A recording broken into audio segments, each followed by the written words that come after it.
Bueno, prepárense para 1 hora y media de hablar del tema de Shakira. Imagínate, tremendo. O sea, para algunas personas creo que estaría buenísimo, pero otras personas capaz no tanto. Claro, porque hay manso tema, todo el universo la canción. ¿Cómo hacer el luto en público? No, bueno. Lo que yo voy a hablar está muy basado en cuestiones personales. Que yo siento que le puede pasar a mucha gente y que de cierta forma siento que a mí me gustaría que me lo hubieran dicho en el momento en el que yo participé de las Game Jams. Gran parte de mi carrera consistió prácticamente en participar en Game Jams. O sea, participé en muchas Game Jams. Un montón de Global Game Jams. Participé de Jams de 1 hora, participé de Jams de 1 semana, participé de Jams de 1 mes. Participé de la Train Jam, que es esa que te subís en un tren en Chicago y viajás en el tren haciendo jueguitos hasta que llegas a la GDC en San Francisco.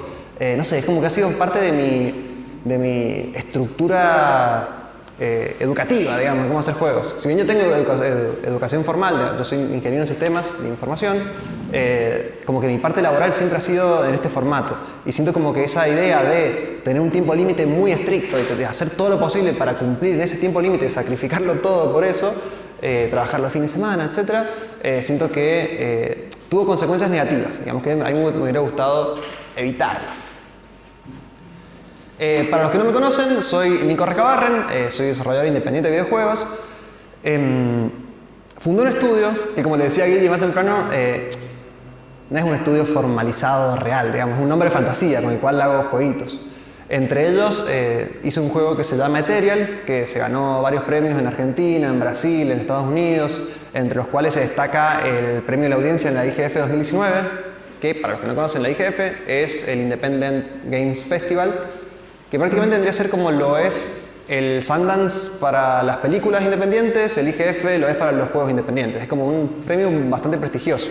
De hecho, por decir algo y para alimentar mi ego un poquito, hay solamente 2 en Argentina. O sea, en la historia de la industria, de la historia de la IGF hay solamente 2. Uno lo tiene Daniel Marín y el otro lo tenemos nosotros, en Mendoza. Entonces, qué sé yo, es como, para nosotros fue un tema muy importante. Pero ya voy a hablar de cosas, digamos, que pasaron durante ese desarrollo que creo que quizás no fueron ideales, más allá del resultado final.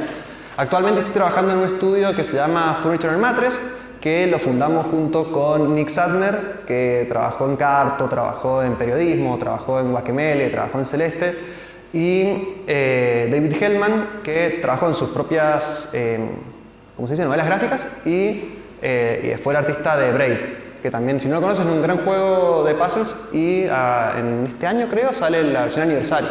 Así que si no lo conocen, lo van a conocer pronto. Ojalá. Perdón, ¿me repetiré el nombre? David Hellman, o del juego. Braid, se escribe Braid.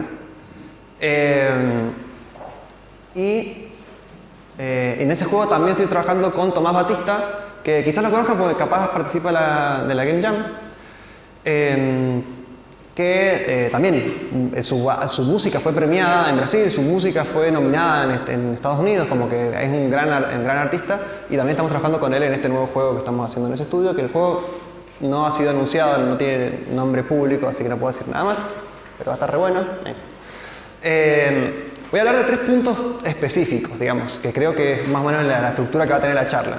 Primero, el por qué quiero hablar de esto, que tiene mucho que ver con la introducción que hice recién.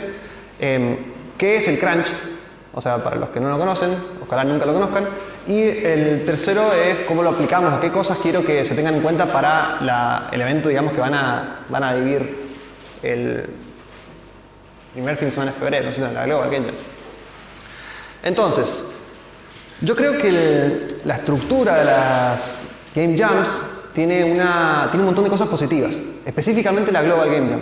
Porque la Global Game Jam es una forma particularmente de juntarse, colaborar, aprender de gente que no conoces, que está en una industria. Imagínense que la primera vez que hicimos la Global Game Jam, la primera vez que yo participé en la Global Game Jam, conocí un montón de gente que estaba haciendo juegos que yo no sabía que existía. O sea, es como, qué locura, digamos, haber estado haciendo juegos por años en Mendoza y no saber que había otra gente que hacía lo mismo que yo, que estaba interesada en lo mismo que yo. Entonces eso es para mí lo más valioso de estos eventos que te reúnen, digamos, con gente con los mismos intereses.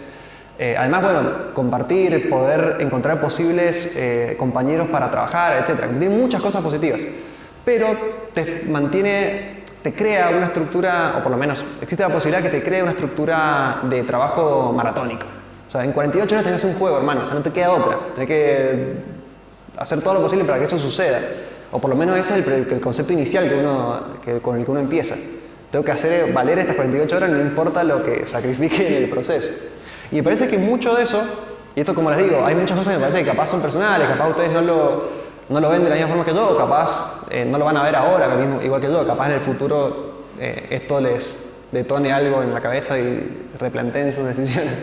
Pero para mí hay una cuestión cultural que me parece que tiene mucho que ver con esto del sueño americano, de la meritocracia, o lo que sea, que hace que tenga como una especie de prestigio, que sea honorable el hecho de morir por tu trabajo. Como darlo todo con tal de tener ese resultado valioso, ese gran juego, ese gran producto y decir, bueno, vieron que muchas veces hemos escuchado eso de que el chabón hizo ese juego solo, en 5 años, nunca paró, es un capo.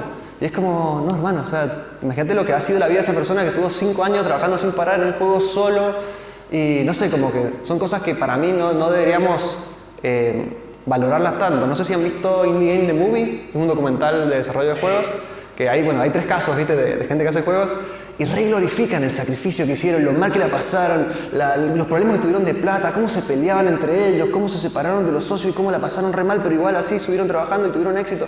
Y es como, sí, de verdad, tuvieron éxito, qué suerte, tuvieron éxito. Pero ¿sabes la cantidad de gente que ha dejado de hacer juegos? O sea, ha amado un trabajo y ha dejado de hacer juegos por culpa de esas malas prácticas, digamos. Entonces, como, qué locura, ¿no? Que la misma pasión te lleve a odiar algo. Y eso me parece que de cierta forma engloba o abraza la idea de, o una idea errónea, porque eso también me parece muy importante que lo siga aclarando, porque si no van a pensar que estoy en contra de las game jams. Hay una idea errónea que me parece que está arraigada a esta idea del prestigio de morir por tu trabajo, que participa de las game jams. Digamos, el hecho de, ok, vas a hacer un juego en 48 horas y tienes que ser el mejor juego del mundo, lo tenés que... ¿Puedo decir malas palabras? Sí. Ok. Claro. Igual justo iba a usar una expresión media polémica, quizás homofóbica, así que menos mal que pregunté. Así que no lo voy a decir. Hay que ganarle a los demás. A ver si alguien está pensando qué quise decir. ¿Cuál fue el insulto que iba a decir? No, hay que ganarle a los demás, hay que ser el mejor, hay que hacer el mejor juego de Jam. No importa que no ganes nada, lo importante es que se destaque mi producto, lo que sea lo más grande del sitio, o que muchos youtubers seleccionan mi juego como uno de los mejores juegos de la Game Jam, qué sé yo, como que hay una idea de tengo 48 horas y lo voy a dar todo para cumplir ese objetivo. Entonces, ¿qué pasa? No dormís, comes mal, estás muy estresado porque esa presión naturalmente genera un estrés, etc. Como que hay un montón de cosas que me parece que surgen de esa idea de la cultura de nada, si lo hago solo y lo hago rápido y lo hago bueno y qué sé yo, soy un capo, sacrificando muchas otras cosas, ¿no? Y esto es muy importante porque quiero que vengan a Game Jam. Las Game Jam pueden ser buenas, por eso que decíamos antes, como la parte de colaborar con gente, conocer gente que está interesada, pero hay que tener en cuenta que lo que pasa en la Game Jam o las adaptaciones que uno hace en una Game Jam para el proceso productivo, digamos, la parte en la que uno trabaja, muchas veces son adaptaciones que solamente pueden existir en la Game Jam. O sea, vos no puedes trabajar, o no deberías trabajar un año en un juego durmiendo 4 horas, o durmiendo 5 horas. No debería pasar. Si pasa eso, está mal. Está bien, si a vos te gusta y lo querés hacer, hacelo, pero está mal. Te va a hacer mal tarde o temprano. Entonces hay que tener en cuenta eso, como que no, hay cosas que no son saludables que no hay que transmitir a tu vida cotidiana como hobbyista, como profesional, lo que sea. Entonces volvemos al tema del crunch. Que esto también, si van a trabajar en la industria, eventualmente va a surgir. Porque es un tema que lamentablemente en muchos ámbitos está como estandarizado, digamos, como que incluso hay empresas que lo tienen como que va a ser parte de tu trabajo. O sea, en algún momento te van a exigir hacer el crunch. ¿Y qué es el crunch? El crunch es un nombre canchero que se le pone a hacer horas extra por mucho tiempo. Y las horas extra tampoco creo que están mal del todo. O sea, como que igual eventualmente vas a hacer horas extra, como que es algo que surge. Vas a trabajar un día, capaz te vas a terminar a las 10 de la noche. Pero el tema del crunch es que es un periodo sostenido, o sea, son meses, son años, que no parás de trabajar hasta, no sé, trabajás todo el día, trabajar los fines de semana, mucha gente, hay como relatos de gente que lo dejó la familia porque la persona no iba a su casa, ¿no? O gente que directamente dejó de hacer juegos para siempre porque se sintió completamente abrumado, o gente, no sé, hay cientos de casos de terror, gente que dormía en la oficina para trabajar, en la oficina que no sé, extremos, digamos, extremos en los cuales uno da todo realmente por el trabajo. Y esto me parece que seguramente hay muchos elementos más a tener en cuenta, ¿no? Yo estoy como enfocándome en los 3 que considero que son más importantes. El crunch puede surgir por varias cosas. El primero, que creo que es el más amplio, el que quizás sea el más, ¿cómo se dice? Como académico, por decirlo de una forma, es la planificación. O sea, vos planificás mal, entonces, que convengamos que planificar es probablemente lo más difícil, o sea, es la tarea que más fácil te vas a equivocar. O sea, si vas a hacer un juego, van a haber un montón de desafíos, pero es muy probable que lo que hayas planificado va a estar mal. Y vas a tener que volver a planificar y a corregir, y después planificar y volver a corregir, etc. Porque no sé, es así. ¿Y qué pasa? Cuando vos planificás, decís, bueno, en una semana voy a hacer esto, y decís, bueno, no, me falta el doble de lo que yo pensaba, el doble de tiempo. Naturalmente, lo que uno diría, bueno, agregar una semana y listo. Entonces tener el doble de tiempo y ya está. Pero bueno, como hay plata involucrada, hay tratos comerciales que tenés que respetar, hay, no sé, en los juegos grandes hay también como una especie de conflicto con el pueblo, digamos, con el consumidor. O sea, vos podés poner el juego y también se te arma una alquilada de relaciones públicas que es como un garrón. Entonces hay muchas cosas involucradas por las cuales solamente agregar tiempo no es siempre la solución para esta gente. Y lo que deciden hacer es, bueno, metamos esa semana en la única que teníamos. Entonces trabajar el doble. Y naturalmente eso ocasiona problemas. El factor específico que yo creo que hace que la planificación sea particularmente difícil, y lo van a vivir el fin de semana de la Game Jam, es que la creatividad es rarísima. La creatividad es volátil, la creatividad... Dicen que, bueno, que te tiene que agarrar trabajando, digamos, como que tenés que meterle mucho huevo para que eventualmente aparezca ese rayo divino y sepas qué hacer o lo que sea. Pero la realidad es que en un proyecto quizás más grande, la creatividad va y viene.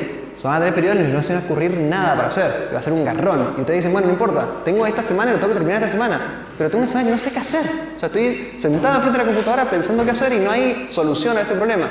Y eso naturalmente hace que se extienda. Y finalmente... sigamos como siendo cada vez más específicos en la razón por la cual el crunch existe, creo que hay que no sé si es del todo ignorancia o si es una especie como de que no quieren ver la realidad, pero muchas veces las partes gerenciales, los jefes o lo que sea, consideran que realmente hacer trabajar a sus empleados o a la gente de la empresa el doble en una semana va a traer beneficios. Así, ellos realmente creen que hacer que una persona no duerma va realmente a hacer que el juego termine antes, siendo que ignoran por completo la naturaleza de los humanos, digamos, que cuando estás cansado, tenés hambre o estás triste o lo que sea, producís peor. O sea, está bien, podés estar trabajando, podés estar sentado en una oficina, pero eso no garantiza que vas a estar solucionando los problemas que tenés que solucionar, que vas a estar produciendo lo que tenés que producir. Es muy probable que estés introduciendo más errores de los que deberías, entonces naturalmente, tarde o temprano, por pito o por flauta, vas a tener que extender el tiempo porque vas a tener que solucionar esos errores que estuviste agregando por sobrecargar a los empleados. Entonces como que hay un montón de cosas ahí que el crunch termina arruinando todo, digamos. De hecho hay una expresión en la industria que es muy graciosa, o sea, es terrible, ¿no? Pero es graciosa desde el punto de vista de verlo desde acá, digamos, no verlo desde adentro, que es la marcha de la muerte, que es esta idea de estar haciendo crunch y estar como, cada vez que se llega a una fecha límite, digamos, del crunch, se han introducido tantas cosas nuevas, o han pasado tantas cosas nuevas que hay que hacer crunch de vuelta, digamos, hay que hacer más periodos, más meses, y después cuando llegás al próximo deadline, pasó de vuelta, porque seguís estando cansado, siguen habiendo necesidad de más tiempo, entonces volvés a hacer un mes más, y es como hasta el infinito. No sé si han escuchado el juego creo que es de BioWare, Anthem fue una pesadilla para la gente que trabajó en Anthem, fue una pesadilla porque para colmo de todo ese esfuerzo que hicieron, el juego que salió era malo, digamos, no estaba bueno. Y nada, creo que lo cancelaron, no sé qué pasó, creo que no existe más. Pero bueno, el tema es que imagínense haber tenido problemas con tu familia, haber tenido problemas de salud, haber estado estresado por años, no haber podido alimentarte bien, andar a saber las consecuencias sin que no sé, que no van a ser corregidas nunca, para que un juego que vos trabajaste no haya salido y nada, o sea, ya está, se canceló. Imagínense el garrón. Entonces nada, como que hay una frase que en realidad no es propia de Daniel Ahmad, pero es algo que se dice, digamos, cuando... Yo te lo saqué así tal cual de o lo traduje más o menos, de un tweet de esta persona, pero es algo que se conoce públicamente, digamos, algo que mucha gente lo dice, que es que el crunch, esta actividad, esta práctica, no te garantiza que el juego va a estar bueno, no te garantiza que el juego va a terminarse a tiempo, que es lo más gracioso, porque es la razón por la cual se hace. Digamos, vos decís, bueno, voy a dedicarle más tiempo, pero en realidad no me lo garantiza, solamente lo que garantiza es que voy a hacer cagar a la gente que está participando del desarrollo. En fin, el crunch no está bueno. Bueno, acá hay un par de casos. Que este me parece que es el más complicado de enfrentarse, porque Red Dead Redemption es probablemente uno, o sea, los dos, pero bueno, en particular el 2, es probablemente uno de los juegos más detallistas, más pulidos, una calidad tremenda, admirados por todos. Digamos, no creo que nadie haya dicho jamás que Red Dead Redemption es un juego malo, o que, no sé, es perfecto el juego, ¿no es cierto? Pero imagínense que Rockstar Games es probablemente una de las empresas más grandes de videojuegos del mundo, que tiene una fama de abuso de empleados impresionante, y que claramente... ¿No te gusta trabajar acá, hermano? Bueno, rajá. Te tengo 600 millones de personas que quieren hacer eso, que están dispuestas a dar su vida por hacer un juego como este. Y trabajar 100 horas a la semana. Bueno, Cyberpunk es quizá otro caso que al principio uno puede llegar a entender que fue un garrón, pero después hoy por hoy es una franquicia sumamente popular, así que también puede ser cuestionable. Así, bueno, si al final y al cabo hacer crunch te lleva a tener un gran juego, ¿por qué no lo hago? O sea, ¿por qué no lo acepto? Es como conflictivo, digamos, asumirlo. Lo peor de todo es que Cyberpunk, bueno, lo hace CD Projekt Red, que tiene también un historial de años de crunch con los otros juegos, y todos han sido juegos muy exitosos. Entonces como, cuidado, ¿cómo puede ser?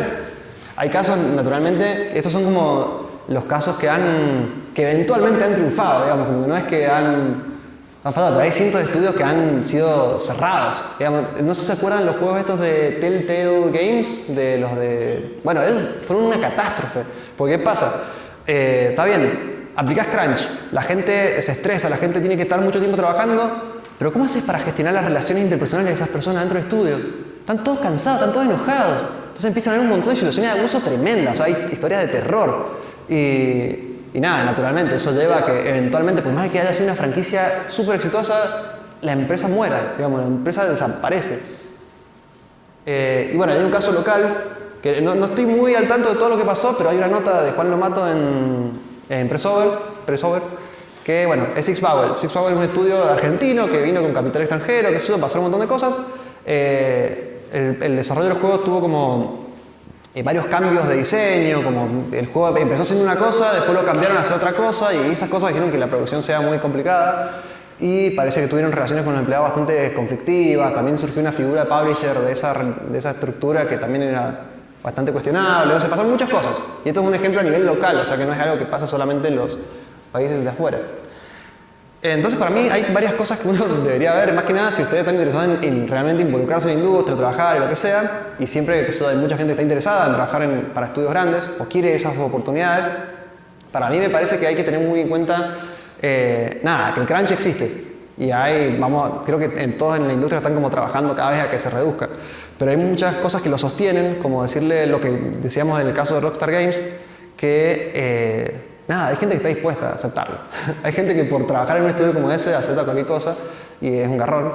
Hay gente que simplemente no se puede dar el lujo de renunciar. O sea, gente que quizás por la visa o quizás por el simple hecho de que renunciar a un trabajo no es una decisión fácil. O sea, capaz es parte de tu sustento familiar y no podés hacer eso. No sé, capaz no confías que si salís ahí vas a caer en otro lado. Lo que suele pasar con empresas grandes como Activision, que, no sé, son tan delincuentes que te despiden a, no sé, 5.000 empleados porque no tienen plata para pagarles, y después sale la noticia de que el CEO recibió un bono de fin de año de 50 millones. Pero sí, bueno, o sea, podría haber cobrado un bono más chiquito y haberle pagado a todo empleado, pero bueno, hay muchas cosas que pasan. Y bueno, esto de que aceptan las medidas como compensación, el segundo punto, tiene que ver que también hay una especie como de de ignorancia o no se reconoce a uno mismo el valor que tiene como empleado, ¿no es cierto? Entonces considera que, bueno, yo puedo sacrificar mi vida si me vas a dar un 1% de las ventas en el primer año del juego, como pasó con Cyberpunk, que les habían prometido, no sé, un porcentaje de las ventas del juego en el primer año. Y después pasaron cosas tremendas, como decirte, el juego se pospuso tanto que ese primer año de lanzamiento resultaron ser 2 meses.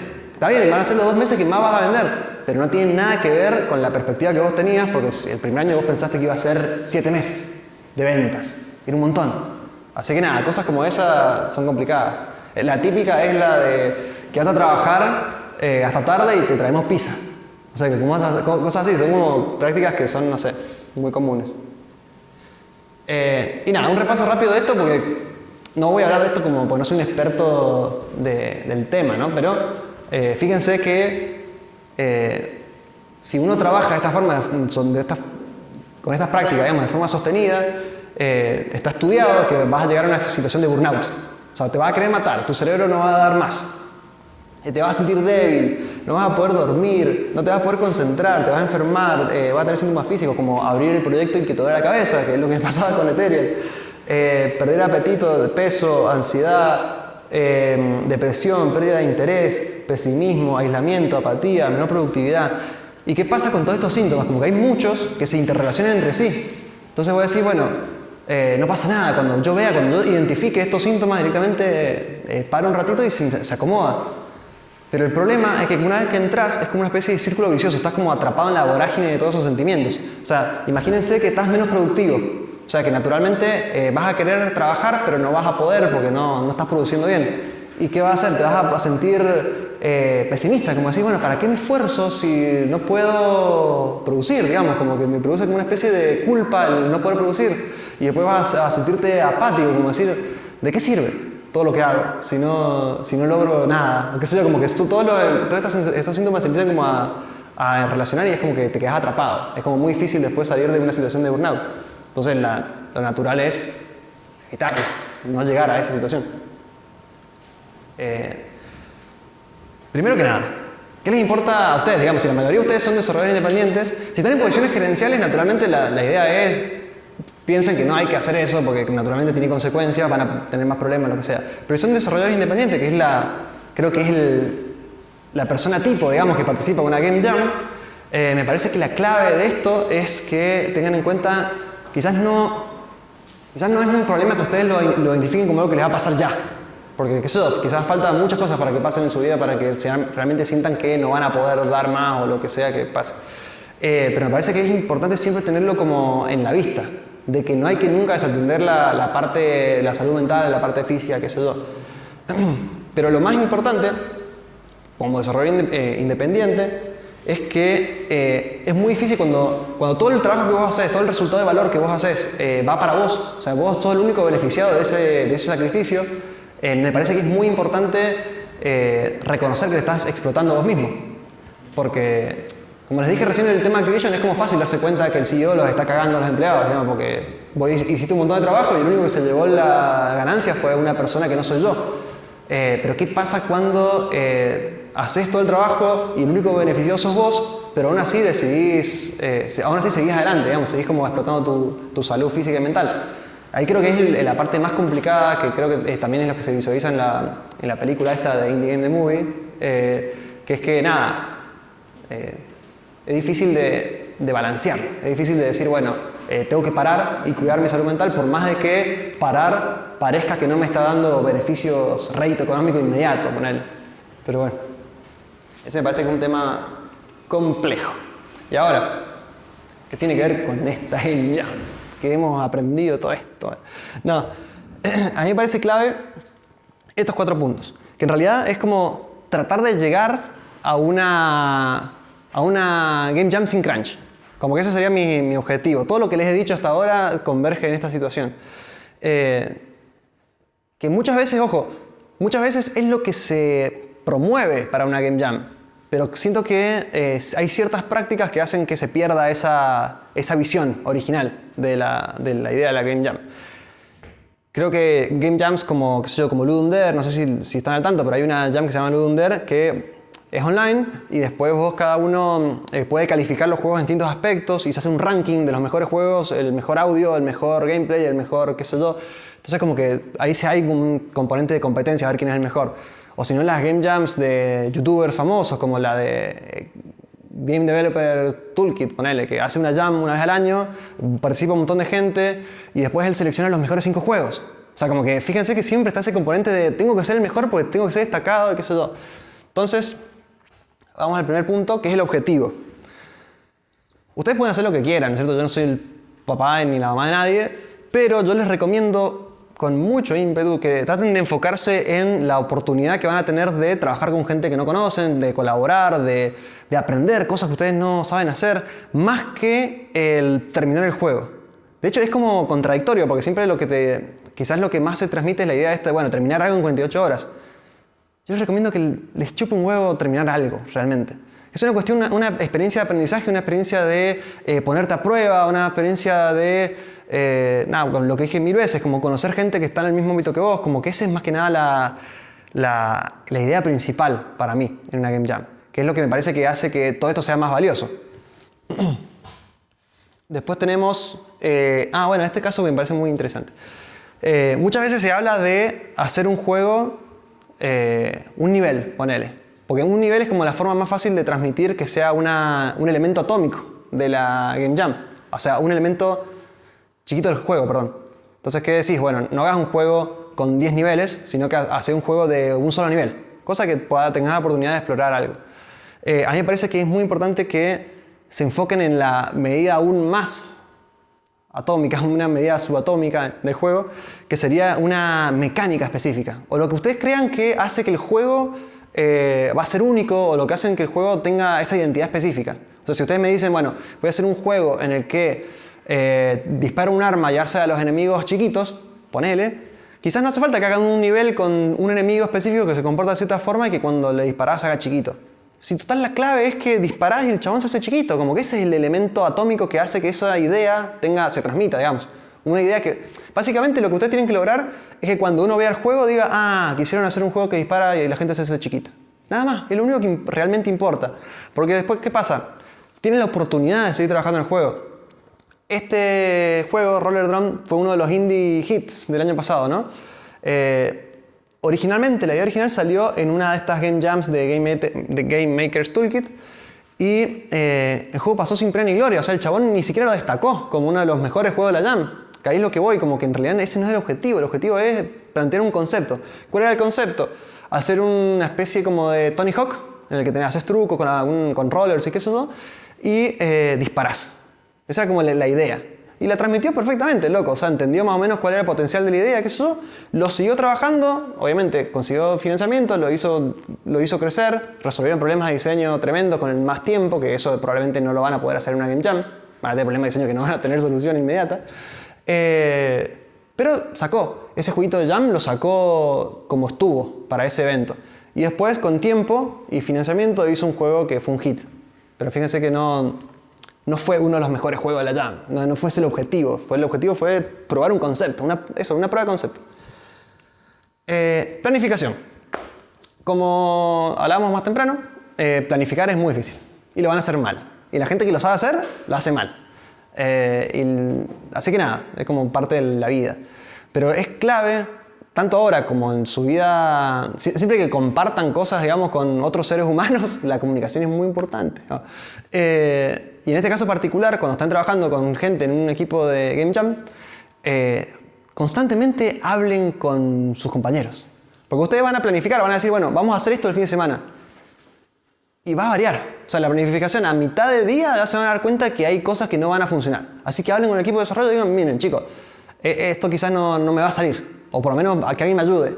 O repartámoslo de otra forma. O cambiemos algo. O saquemos esto porque en realidad no está transmitiendo el concepto que nosotros queríamos hacer. O no es un requisito fundamental para transmitir ese concepto. Entonces, como fíjense de estar constantemente en comunicación. Y sean... Yo creo que surge esta responsabilidad, que creo que también lo hablábamos más temprano, de... querer dar la talla, digamos, estar al nivel de los demás y qué sé yo, acepten que va a haber una variedad de talentos completamente distintos, de conocimiento completamente distintos y sepan aceptar que quizás no les va a salir a hacer algo. acepten la ayuda de los demás o simplemente digan que no voy a poder y traten de modificar el concepto, a hacer algo que esté a la altura del equipo de desarrollo, digamos. Cambien las cosas que haga falta. No se preocupen por eso, por no dar la talla o quedar mal con el equipo de desarrollo o lo que sea. Eso no es importante. Y bueno, y objetivos razonables creo que se explica por sí mismo. No hagan... En una de las primeras Game Jams, un equipo vino que creo que ahora hace juegos y ha triunfado, digamos. O sea, ha seguido haciendo juegos, no es que abandonaron para siempre. Pero en su momento habían venido con la idea de hacer toda una especie de Demon Souls o Dark Souls, uno de esos así, como que iban a encontrar en un castillo gigante iban a encontrar a un enemigo, que eso era como, solamente escucharlo se te ponía la piel de pollo de decir, hermano, qué fuerte van a caer, digamos, como, ¿cómo le explicaba? ¿Cómo le rompí el corazón a esta persona de decir no van a poder hacer eso? Así que nada, es como, sean razonables, tienen poco tiempo, hagan lo que ustedes, más o menos lo que ustedes piensan que pueden hacer, traten de mantenerlo ahí dentro de un rango razonable. Y los horarios, esto creo que va como más en contra de lo que la mayoría, o lo que yo creo que la mayoría piensa a la hora de hacer una Game Jam. O por lo menos el concepto que yo tenía cuando empecé. Que era como que la Game Jam era como una especie de pijama party de hacer jueguitos, digamos, como que esa era mi idea, ¿viste? Bueno, qué divertido, voy a estar haciendo juegos todo el día, hasta de viernes a domingo a la tarde. Y no.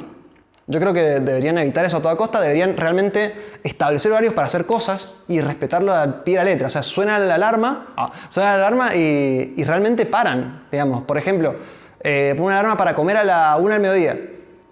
Pero ustedes a la 1 menos cuarto están en medio de un problema, están solucionándolo y ay, quiero estar una hora más, que eso. Eviten eso, o sea, no lo hagan. Realmente respeten que la hora de comer es la 1, después siguen, o sea, ¿qué problema hay? Porque muchas veces van a decir, bueno, ya fue, sigo, y van a terminar almorzando a las 6 de la tarde. Que de vuelta, voy como al principio de la charla. Si lo hacen solamente para la jam, está bien. Pero muchas veces no es solamente para la jam. Se crea como una especie de ritmo de trabajo, una estructura de trabajo que eso se traspola a la vida cotidiana tuya como profesional o como hobbyista. Digamos. Empezás a hacer eso como algo normal. Entonces eso es como la clave. Sean respetuosos de sus horarios. Paren para comer, paren para tomar la media tarde, paren para cenar o lo que sea. Y también, uno que quizás es un poco menos intuitivo, es asumir que en algún momento del fin de semana van a querer tiempo para ustedes. Tiempo para salir a caminar, tiempo para no hacer nada, tiempo para dar vueltas por las mesas de los otros equipos para ver qué onda, ofrecer feedback o lo que sea, pero tiempo para vos, tiempo que no vas a estar trabajando las 48 horas. O sea, primero que no tiene sentido, pero segundo, sepan que no están haciendo una carrera. Van a hacer lo que puedan. Quizás no terminen nada y a nadie le importa. Solamente aprendan, colaboren, diviértanse, como que eso es como la clave. Hacerlo todo bien acomodado para que eso tenga esa función. En tema de salud, hay una cosa que es fundamental, que para mí me cambió en mi vida profesionalmente, digamos, que es ducharme, no mentira. No, que es la pausa activa. La pausa activa consiste básicamente en cada cierta cantidad de tiempo, cada 30 minutos o algo así, pararme, estirar, respirar hondo y seguir. O sea, ni siquiera me saca 2 minutos de trabajo. Pero me paro, estiro, respiro. Y hay toda una ciencia, que si alguien la quiere investigar, bienvenido sea. Pero yo les puedo decir por experiencia propia que me ayuda. Me ayuda a que no me duele tanto la espalda, me ayuda a que no me duele tanto el cuello, me ayuda a no estar quemado a las 2 horas. Como que es fundamental para la vida. No sé cómo, no me lo enseñan eso en la escuela, ¿no? Como que enséñenme a facturar, enséñenme a usar tarjeta de crédito, enséñenme a hacer pausa activa. Pero bueno, el tema es que es fundamental. Después, bueno, dormir, como decíamos más temprano, bueno, o recién, está esta idea de, bueno, voy a trabajar toda la noche en el juego para ser el mejor juego del mundo, entonces voy a dormir muy poco. Probablemente no tenga buenos resultados hacer eso, probablemente estén tan cansados que empiecen a hacer huevadas. Entonces, dedíquenle al menos unas 5 horas para dormir, que sigue siendo muy poco, y como dije recién, no es algo que tengan que traspolar a su vida profesional, es algo que solamente puede pasar en la Game Jam, pero dedíquenle al menos 5 horas para dormir. Y si pueden hacer las 8 horas sería ideal, ¿no es cierto? Pero cada uno ahí tiene como una especie de tira y afloje con las intenciones que tiene en la jam. Y en comer, acá también hay una especie como de asterisco, porque creo que en eventos sociales es muy probable que terminen comiendo pizza o empanadas o cosas así. Y tiene sentido, digamos, como que es difícil ir en contra de ese empuje social. Entonces, pero de vuelta, no lo transponen a su vida cotidiana. No es que cada vez que ustedes tengan un periodo de horas extra extendido, que deberían no tenerlo, pero si lo tienen, no se llenen de pizza y empanada. Coman saludablemente. Y algo que es clave, que me parece que va más allá del evento social o lo que sea, es que tienen que tomar mucha agua. Tomen agua, o sea, es fundamental. No sé cómo, me da como hasta vergüenza de decirlo, pero tomen agua. No tomen Red Bull. Hay imágenes, pero clásicas de Game Jams, que vos ves el escritorio del chabón, así el chabón trabajando re manija, y 600 millones de latitas de Red Bull alrededor del escritorio. Hermano, te va a hacer mal, o sea, como que no tiene sentido, ¿sabes lo que es el Red Bull? Te está como acelerando el corazón, te da una arritmia. Así que nada, si toman Red Bull, tomen Red Bull. Si toman café, pero no puede ser su única forma de hidratación, o sea, que de hecho ni siquiera hidrata, pero bueno, no puede ser lo que estés tomando todo el día. Tomen agua. O sea, tomen agua constantemente, tengan siempre una cosita con agua. Traten de comer una fruta durante el proceso, en vez de estar comiendo papitas o lo que sea. Como que, fíjense que son cosas re básicas, como que voy a decir que tiene que ver esto con hacer videojuegos, pero es clave para no morir, básicamente. Así que si no quieren morir... y bueno, y ducharse. Que ducharse creo que es una cosa típica que se dice en las Game Jams, que es que, no sé, que vengan con desodorante, porque, qué sé yo, estar 48 horas en un garrón con alguien que no se ha bañado, que sea.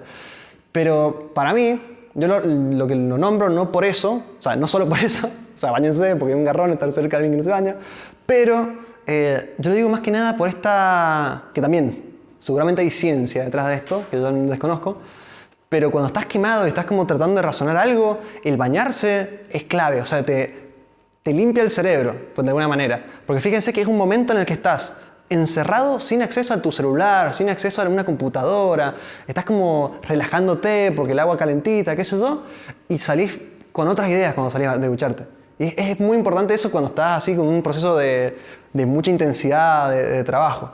Y más que, qué sé yo, ducharse, fíjense que también implica que se van a tener que alejar del sitio de la jam, van a tener que ir a sus casas, como que hay un montón de cosas ahí en el medio que me parece que son parte de ese momento para vos, que les diga que se dediquen un tiempo a ustedes, porque eso los va a hacer relajarse y les va a ayudar a resolver problemas que quizás de otra forma lo harían a las piñas, digamos. Lo van a resolver, seguro, pero quizás va a ser un poco más, va a haber más fricción, digamos, para lograrlo. Y dentro de ese grupo de actividades para vos, o actividades que no tienen tanto que ver con trabajar, dedíquenle tiempo a aprovechar a conocerse con la gente con la que van a trabajar. Quizás se pueden juntar afuera a hablar del juego, pero háganlo en un lugar que no tengan acceso a la computadora, que no tengan, que no sea el mismo lugar en el que estuvieron encerrados durante toda la jam. O sea, aprovechen como a distenderse y a compartir. Váyanse a tomar un café, vayan a caminar, como esas cosas también les va a ser fundamental. Y muchas ideas claves que ustedes digan, che, ¿cómo podemos solucionar eso? Se les va a ocurrir en esos tipos de situaciones. A mí, por ejemplo, siempre se me ocurren cosas cuando lavo los platos. O sea, cuando no estoy haciendo algo que no tiene nada que ver con el trabajo.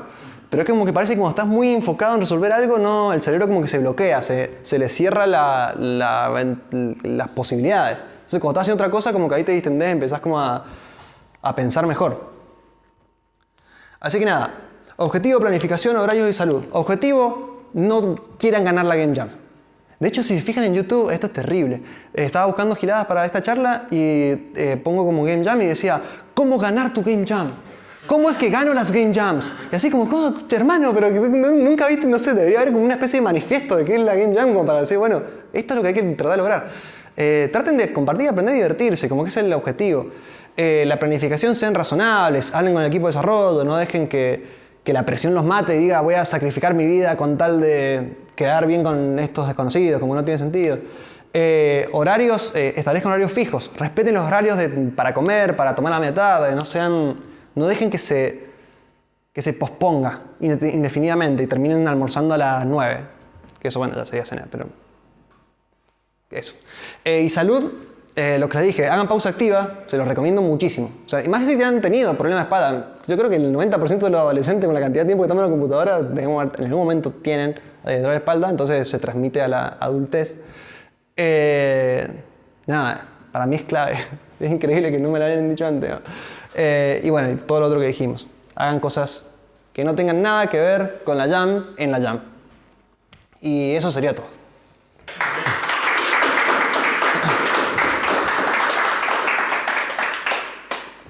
¿Te parece bien, Nico, si hacemos un pregunta y respuesta? O...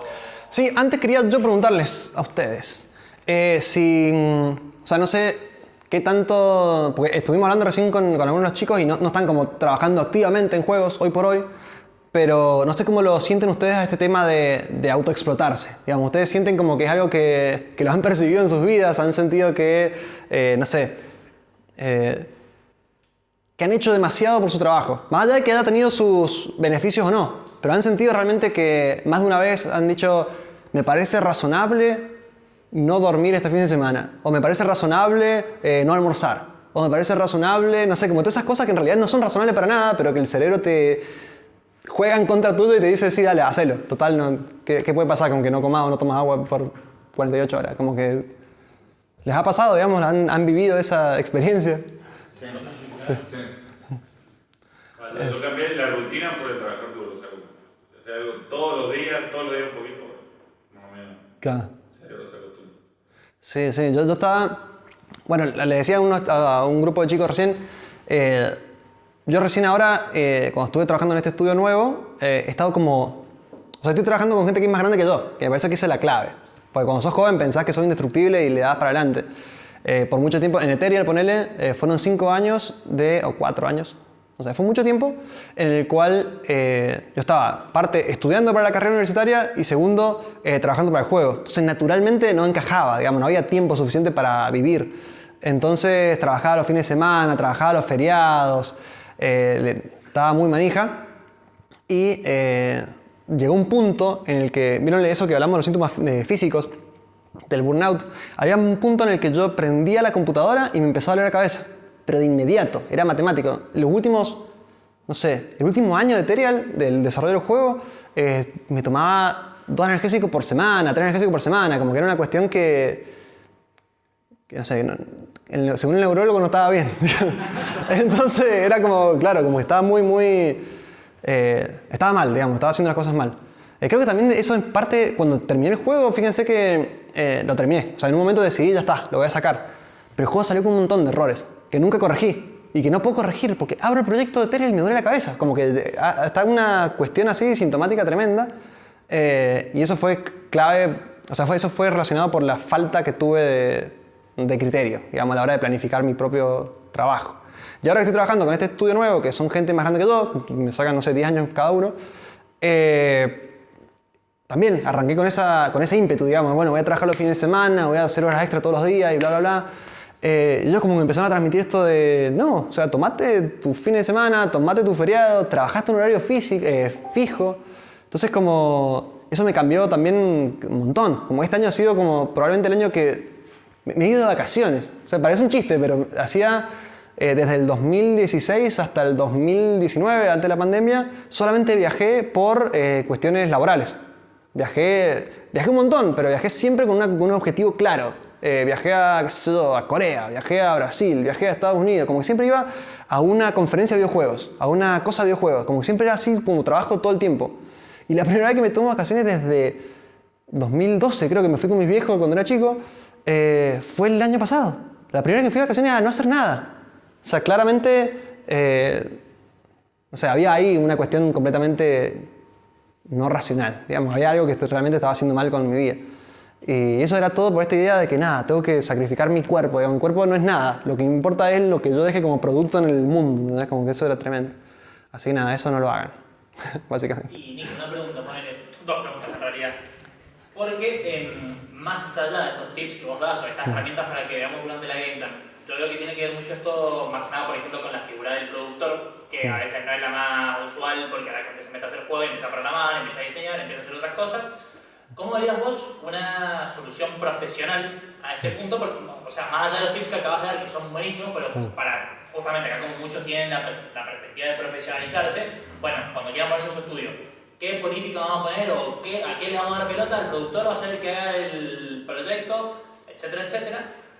Y en segundo lugar, ¿cuánto crees que esto tiene que ver con la creatividad y esto de tener el laburo de tus sueños? De que justamente estás laburando en un proyecto que, por ejemplo, yo ahora la programación, yo la paso con el culo programando, no soy bueno, pero de repente estoy 5 horas, no me doy cuenta, y cuando termino, che, está bueno esto. O sea, porque de repente te salió y como que te sentís superado y es como que decís, bueno, está bien, pero tengo que aprender a poner límite. Entonces, ¿Cuánto crees que tiene que ver esto con la creatividad, conectar con el laburo de tus sueños, tu proyecto personal? Y más o menos cómo lo has sorteado vos, que sos un referente en esto.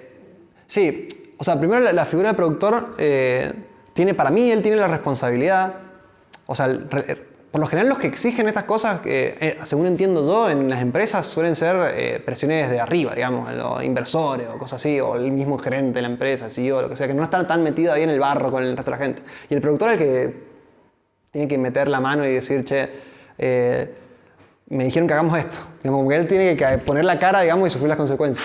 Pero me parece que toda esa estructura jerárquica, digamos, del productor para arriba son los que tienen la responsabilidad de entender que nada, que si hacen ese tipo de prácticas no van a tener los beneficios que esperan tener.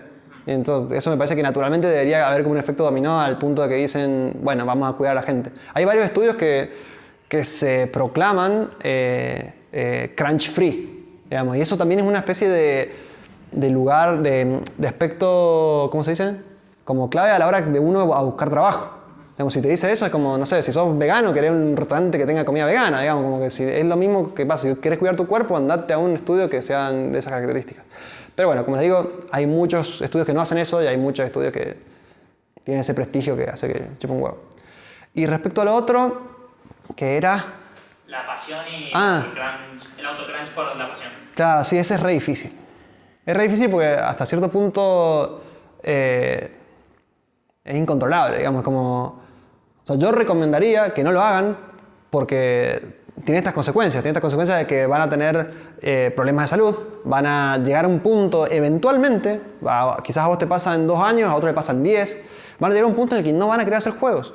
Y fíjense lo triste que es, porque vos decís, arrancás, o sea, esta energía, esta pasión te hace hacer algo que te encanta. Y está buenísimo, el sueño de todo el mundo. O sea, ¿quién no va a querer hacer algo que le encante? Pero esa misma pasión es lo que te va a llevar a un punto de decir, no puedo aprender una computadora nunca más en mi vida. O sea, fíjense que es como terrible. Y asumiendo que el 90% de los juegos le va mal. O sea, fíjense que van a hacer eso por un juego que le va a ir mal, porque estadísticamente es lo que pasa. Y no es para entristecerlo y decir que no hagan juegos, sino que es la realidad. O sea, la mayoría de los juegos salen y, no sé, venden $5.000. Y nada, es como muy poco dentro de la industria, más allá de todo el esfuerzo que seguramente les ha dedicado o lo que sea. Entonces es como... para mí es mucho más valioso proteger esa pasión. Y que a la larga va a hacer que quieras hacer más juegos. Y vas a estar firme cuando hayan problemas. Porque fíjate que vos también te quemás la cabeza, el juego falla y te va a querer matar. No vas a querer seguir trabajando. En cambio, si vos estás como, llevas una vida saludable, tenés una relación con tus amigos, familiares, repareja saludable... Y todo eso, naturalmente, cuando se presente una situación desfavorable, va a ser mucho más probable que lo puedas sortear y esa pasión te va a seguir llevando para seguir produciendo. Entonces, como que, más allá de la pasión, me parece que es muy importante razonarlo y decir, mirá, tengo que cuidar mi salud. O sea, va más allá de esa pasión. Tengo que poner la pasión detrás de un corral. No sé. Gracias. Pregunta desde el stream. ¿Algún consejo para conseguir inspiración al momento de escribir un juego? Para mí, hacer las cosas que te gustan es la clave, siempre. He dicho la clave un montón, hay como muchas claves. Para hacer las cosas que te gustan. O sea, hablábamos más temprano también de que jugar juegos muchas veces empieza a parecerte como una falta de responsabilidad. O sea, como que voy a decir, mira, no puedo jugar ahora porque tengo que trabajar. Pero eso en realidad es contraproducente, porque en realidad el jugar fue lo que el jugar o lo que sea que te haga feliz, es lo que te hace ser creativo, es lo que te hace generar endorfinas como para después ir y decir, voy a transformar esto o esta nueva idea en algo valioso. Entonces siempre hay que dedicarle tiempo a las cosas que te gustan, ya sea ver películas, salir a hacer ejercicio, jugar al fútbol, lo que sea. Yo creo que muchas veces en nuestro ámbito, gran parte de esos gustos es jugar juegos, pues muchas veces eso es lo que mismo que te trajo a la industria, digamos, a querer participar. Entonces, nada, para mí eso es importante. O sea, si querés inspirarte, hace cosas que te gusten. ¿Alguien más quiere preguntar algo? Y este tema del crunch, ¿no pensás que es también un poco cuando estás en plan, digamos así, de startup? Decir, bueno, lo tengo que hacer solo, me tengo que romper el culo para salir adelante, pero no es un modo también un poco de ocultar dificultad que a veces tenés dificultad para generar equipo, que no te digo porque seas un croto, porque es difícil. De repente puedes decir, bueno, soy un terrible manija, Claro. pero no son buenos programando y no sé qué, y después te juntás con un pibe que es súper programador, pero el pibe, viste, no puede soportar que seas un creativo, ¿no? Entonces, y son distintos estilos. Yo me dedico a la gestión del talento y me doy cuenta que, Dios, no es tan fácil para gente que empieza y ojo, no solamente los que empiezan, sino empresas ya desarrolladas, les cuesta muchas veces armar de repente eso, y a veces entrar en ese régimen de loco, Sí. de como es, de competencia, así, de quemarse, ¿no? Sí. Sí, yo creo que hay un balance como re complicado de definir. Porque también muchas veces, o sea, si yo hablara de mi vida personal, digamos, creo que mucho de lo que hice, lo logré gracias a esa manija, digamos.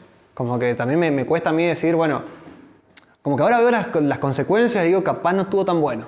Digamos, como que siento que recién ahora me doy cuenta de que no lo debería haber hecho. Pero en su momento era la única solución. O sea, en el momento era como, lo tengo que hacer porque si no, nunca voy a lograr lo que quiero lograr. Entonces es difícil. Yo creo que lo que tenemos que hacer es escuchar no solo a mí, digamos, yo soy como una especie de intermedio, pero hay gente mucho más experimentada que yo que dice que no hay que hacerlo. Entonces como que yo creo que ese es el camino, digamos, como que decir, bueno, la gente que ya sufrió todo esto, ¿para qué lo voy a sufrir yo de vuelta? Como escuchemos a los que ya lo hicieron para no hacerlo, para no repetirlo. Y creo que eso responde a eso de nada, si tenés esa manija va a ser mucho más productivo cuidar al recurso humano más que cuidar al producto, digamos. Porque a la larga eso es lo que te ayuda a seguir produciendo y a producir mejor, a producir con menos errores. Como que hay muchos factores que se van desprendiendo de eso, que me parece que es, nada, como digo, más importante que el producto. Me parece re valioso desde la experiencia tuya que estás teniendo ahora, el que puedas de repente visualizar que hay estudios que se jactan, en cierto modo, de quemar gente y que sea una meditación. Sí, bueno. Y después que haya otro que decís, bueno, como los que estás vos ahora, ¿viste? Que son re normales, ¿viste? Por mucho tiempo, antes de que se empezara a ver mal, por mucho tiempo se glorificó tremendamente el tema de crunch. Era como que se salía como una especie de recurso publicitario. De decir, trabajamos 100 horas para hacer este juego, sepan lo mucho que nos costó y valórenlo por la cantidad de sacrificio que hubo. Ese era el título de las notas, ¿no? Era tremendo. Y era como, nada, como que no se razonaba realmente que lo que estaban haciendo era torturar gente, básicamente. O sea, trabajo precarizado, no sé, todo mal. Pero bueno, en ese momento se lo glorificaba, estaba bueno. Ahora creo que se ha logrado lo contrario. De hecho, incluso están surgiendo muchas empresas, por lo general independientes, que son cooperativas. O sea, fíjense cómo se da como el comunismo al extremo. No, cómo se está como tratando como de aplanar la jerarquía. Para que de esa forma es más fácil que cada uno se cuide, digamos. Como que no... Siempre que hay una persona en situación de poder se produce un desequilibrio en algún punto. Entonces, como que nada, están pasando esas cosas que me parece que es surge de este camino, digamos, decir, bueno, empecemos a cuidarnos, cómo nos podemos cuidar mejor, y bla, bla, bla, empiezan a surgir estas figuras de esa forma. ¿Te parece que tiene que ver con cierta inexperiencia en la comunidad local, con la falta de desarrollo de una industria que esté mejor planificada? No creo, porque los estudios que más hacen crunch, que más se abusan, digamos, de sus empleados, suelen ser estudios que están en Estados Unidos o que están en Japón. Creo que alguna vez leí un tweet. Esto agárrenlo con pinza porque no me acuerdo, pero me acuerdo como que alguien había hecho una cadena diciendo que en Capcom el crunch es algo que se asume como que lo vas a hacer. O sea, no es que te preguntan, che, tenés que trabajar horas extra por un mes. No, es como, hermano, hoy salí a las 12. Y nada, vos no te quejás y te sacan y ponen otro. Como que era parte de la cultura de la industria. Me parece que eso ya viene de siempre. Que me parece que surgió por eso, porque la industria de los videojuegos eran startups, eran empresas chiquitas, eran grupos de amigos que se juntaban a hacer juegos. Entonces surge como una especie como de inmadurez a la hora de producir, porque era como, no, el proceso creativo hay que darle el tiempo que haga falta, hay que sacrificarlo todo, qué sé yo. Creo que también va por ese lado, pero bueno, eso ya es una suposición mía, no estoy seguro. ¿Cuál es ¿tenemos un estimado del porcentaje de prototipos que has hecho versus los que has terminado resolviendo? Yo... Más que nada preguntándote ¿En qué punto decidís de, ok, esto no va? Claro. Y pierdo todo este trabajo que le he dedicado. Sí. Sí, yo creo que mínimo el 70% lo he descartado. Ajá. También yo tuve una época que era muy de largar lo que tenía. O sea, como que quizás en esa época no, por más que fuera una cagada, lo publicaba igual, porque también no había ningún tipo de costo, no tenía ningún tipo de... No sé. Claro, era por qué no publicarlo, que la gente lo vea, se queje, de última me da feedback que después uso para el próximo, como que no había ningún tipo de derrota. Después creo que con el tiempo no sé si es una cuestión de ego o qué onda, pero ahora me daría vergüenza.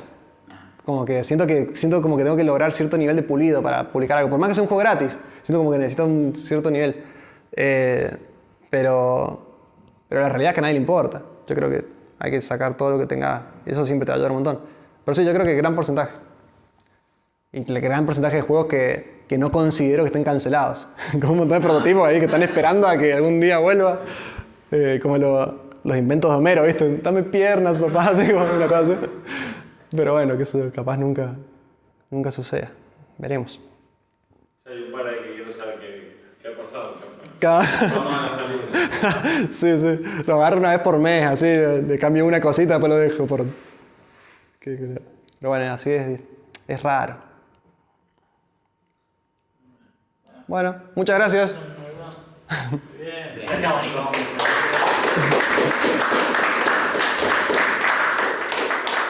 Bien, seguramente muchos de ustedes no saben, pero hay café gratis. Claro. Solo